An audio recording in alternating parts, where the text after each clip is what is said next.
Hello दोस्तों, मैं आज आपके मध्य हिंदी की क्लास लेके आया हूँ जिसमें हम सभी लोग पढ़ेंगे वर्णमाला। तो सबसे पहले हम बात करते हैं कि वर्णमाला किसे कहते हैं। तो हम टॉपिक डालते हैं वर्णमाला।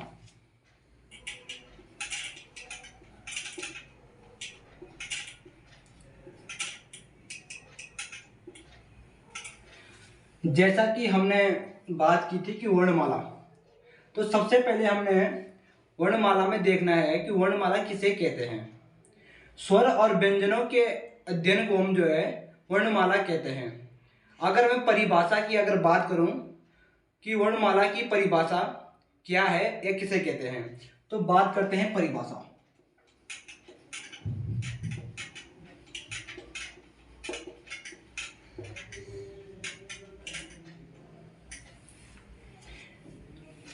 किसी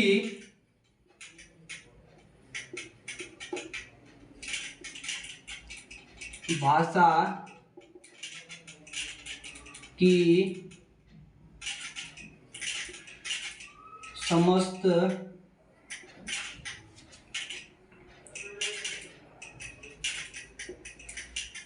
ध्वनियों या वर्णों के व्यवस्थित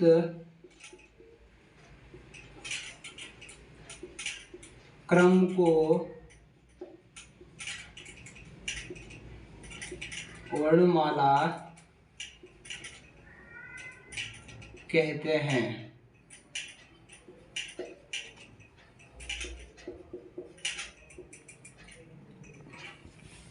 तो सबसे पहले हम बात करते हैं परिभाषा की। जैसा कि हमने लिखा है कि किसी भाषा की समस्त ध्वनियों या वर्णों के व्यवस्थित क्रम को वर्णमाला कहते हैं। तो इस परिभाषा में हमारे सामने में एक शब्द है व्यवस्थित क्रम। तो सबसे पहले हम बात करते हैं कि व्यवस्थित क्रम का मतलब होता क्या है और मतलब व्यवस्थित क्रम किसे कहते हैं।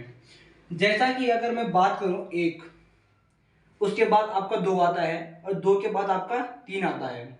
अगर मैं हिंदी की अगर बात करूं तो क ख ग, इस प्रकार के जो क्रम को जो है हम व्यवस्थित क्रम कहते हैं। जैसे क ख ग और घ और य। यदि हम किसी वर्ण को अगर इस प्रकार लिखते हैं तो ये आपका व्यवस्थित क्रम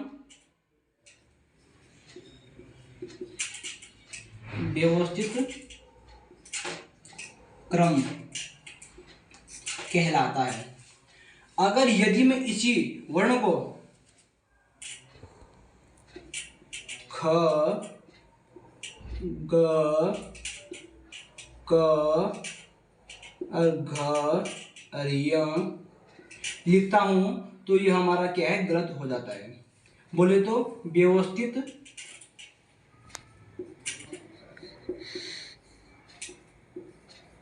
क्रम नहीं होता है। हमने यहाँ पे दो लाइनें लिखी है, एक लिखा है क ख ग घ य, इसे हमने कहा है कि व्यवस्थित क्रम, और उसी के नीचे हमने दूसरी लाइन लिखी है कि ख ग क और घ य। तो इसमें हमारा यहाँ पे जो क है यह सबसे पहले का वर्ण है, और इस वर्ण को हमने पहले ना लिखकर जो है हमने इसे मध्य में लिखा है। तो यह आपका जो है कि व्यवस्थित क्रम नहीं कहलाता है। सबसे पहले हम बात करते हैं वर्णमाला। वर्णमाला में एक शब्द है आपका वर्ण। वर्ण किसे कहते हैं? भाषा की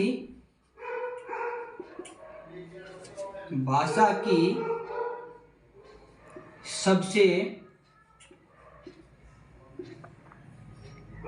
छोटी या लघुत्तम इकाई को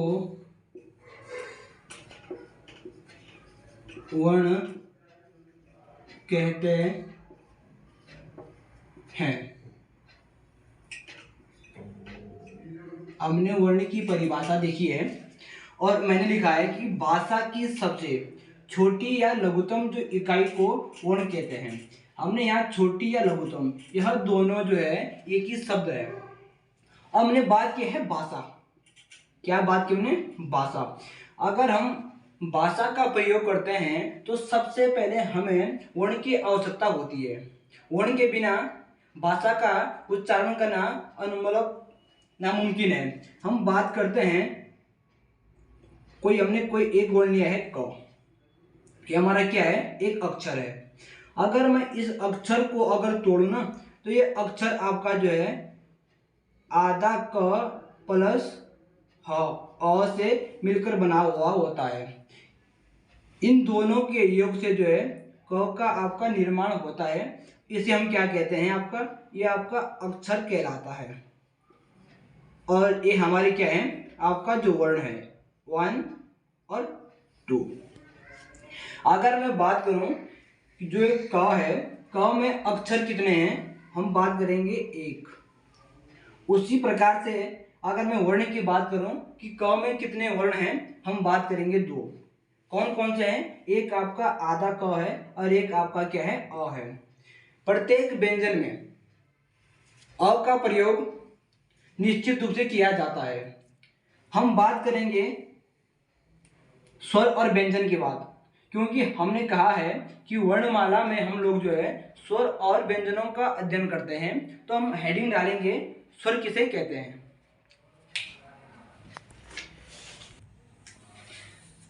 हम बात करेंगे स्वर की। तो सबसे पहले हम बात करते हैं कि स्वर किसे कहते हैं। जो वर्ण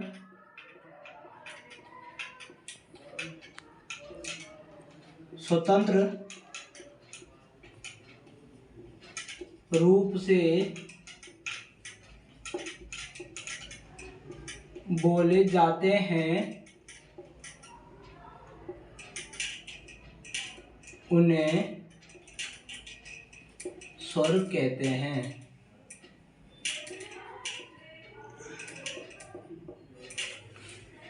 जैसा कि हमने अभी स्वर की परिभाषा देखी है और हमने लिखा है कि जो वर्ण स्वतंत्र रूप से बोले जाते हैं उन्हें स्वर कहते हैं।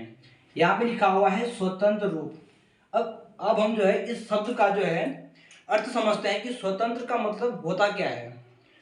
जैसा अगर मैं अ लिखूं और आ लिखूं, ये अपने में क्या है? स्वतंत्र है। क्यों स्वतंत्र है? क्योंकि स्वरों को बोलते समय हमें किसी दूसरे वर्ण की आवश्यकता नहीं पड़ती है, जिस कारण जो है हम इन्हें क्या कहते हैं? स्वर कहते हैं। हम बात करते हैं कि स्वरों की संख्या के बारे में। स्वर की कितनी संख्या है?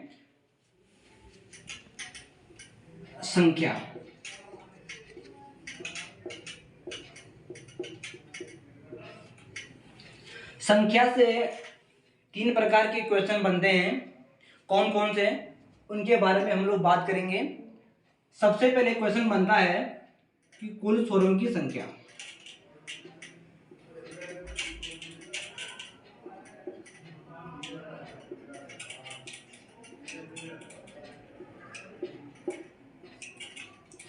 कुल स्वरों की संख्या। कुल स्वरों की संख्या कितनी होती है? 13। अभी हम इनके बारे में भी जानेंगे। और एक क्वेश्चन बनता है आपका स्वरों की संख्या।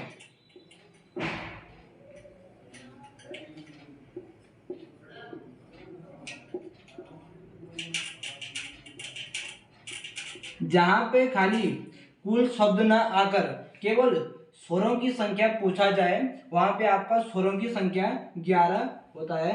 और जहां पे कुल स्वरों की अगर बात की जाए, वहां पे स्वरों की संख्या 13 होता है। एक उसी प्रकार से जो है अगर मैं मात्रा के आधार पर बात करूं, मात्रा के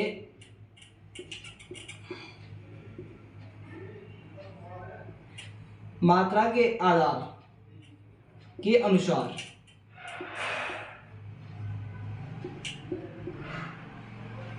स्वरों की संख्या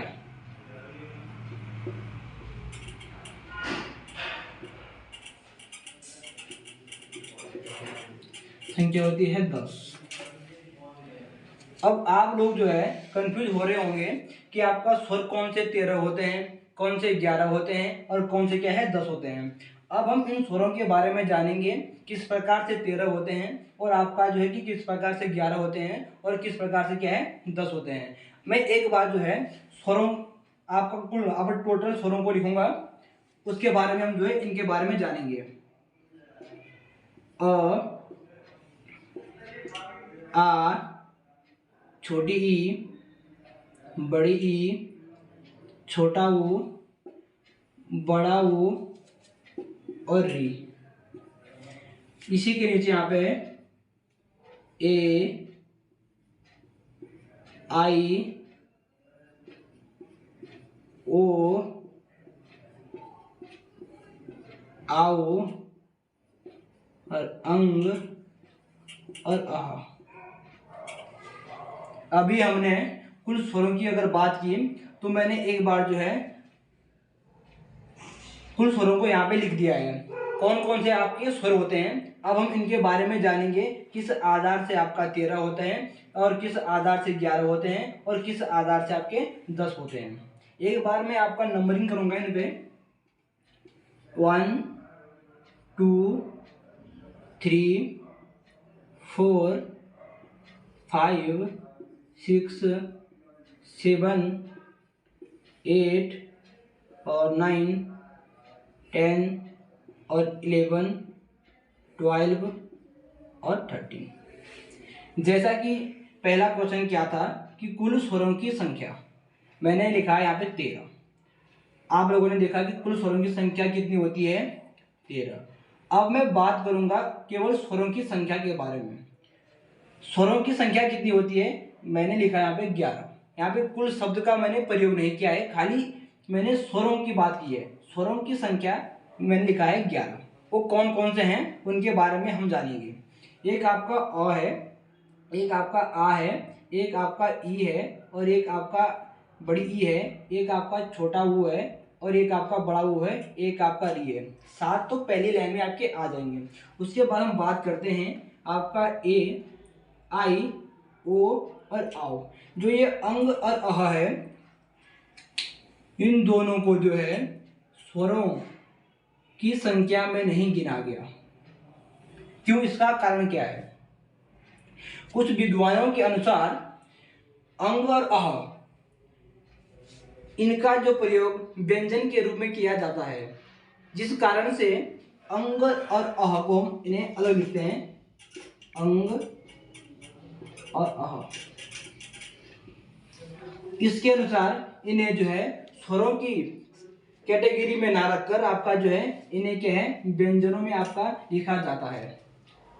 ये भी आपका हो गया। उसी मतलब स्वरों की संख्या 11 पे हो गए। अब रहा मात्रा के आधार पर स्वरों की संख्या।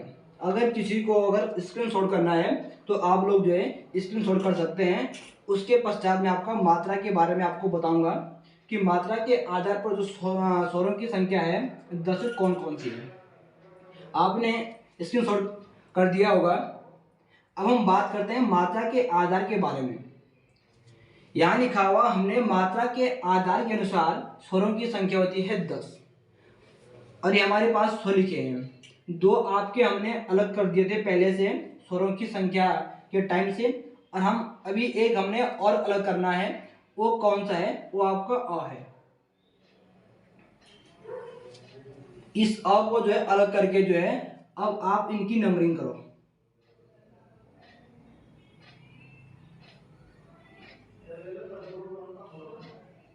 नंबरिंग करेंगे तो हमें स्वरों की संख्या प्राप्त होगी 1 2 3 4 5 6 7 8 9 और 10। मैंने लिखा है कि कुल स्वरों की संख्या 13। हमने उसके बारे में जाना है। 13 कौन कौन से आपके स्वर हैं। उसके बाद मैंने लिखा है स्वरों की संख्या, तो 11। हमने 11 भी जाना है, किस आधार पर आपका 11 होते हैं, और हमने मात्रा के आधार पर भी क्या है जाना है कि स्वरों की संख्या 10 होती है। तो ये आपका यह जो है 10 आ गए। हम बात करते हैं कि अ। कुछ बच्चों के दिमाग में होगा कि अ में तो स्वर है, पर अ में कोई भी मात्रा का प्रयोग नहीं किया गया। मात्रा का प्रयोग ना होने के कारण जो है इन्हें मात्रा के आधार से जो है इन्हें बाहर कर दिया गया है, जिस पश्चात आपका जो है स्वरों की संख्या मात्रा के आधार पर क्या है 10 बताया गया है। अ में कोई मात्रा नहीं है। जिस प्रकार से अगर मैं मात्रा की अगर बात करूं, तो अगर मैं आ वर्ण की अगर बात करूं, तो आ में जो है इस प्रकार की मात्रा का प्रयोग किया गया है, ठीक है। और आपका जो हम बात करते हैं छोटी ई, ये आपका छोटी ई की मात्रा है, और यह आपका जो है बड़ी ई की मात्रा है, और यह आपका छोटा ऊ की मात्रा है, और यह आपका बड़ा ऊ की मात्रा है, और यह आपका जो है कि री की क्या है मात्रा है, और यह आपका जो है ए की मात्रा आपका ये होती है, और आई की जो मात्रा है 2 पड़ता है, और ओ आपका जो कि ओ में आपका जो है दो आपके डंडे होते हैं, एक आपका ऊपर मात्रा होती है, और आपका ओ की अगर मैं बात करूं 2 डंडे और आपका जो है 2 मात्राएं का आपका प्रयोग किया जाता है। अब हम गिनेंगे कि आपका 10 आपका आए कि नहीं आए। 1 2 3 4 5 6 7 8 9 और 10। आप सभी के समझ में आया होगा कि मात्रा के आधार पर जो है स्वरों की संख्या 10 है। हमने स्वरों का अभी वर्गीकरण किया था कि स्वरों की संख्या किस प्रकार से क्या है कितनी होती है, उनके बारे में हमने जाना है। अब हम बात करेंगे कि जो स्वर है इनको अन्य किन नामों से जानते हैं, और उनके बारे में हम लोग जो है बात करते हैं।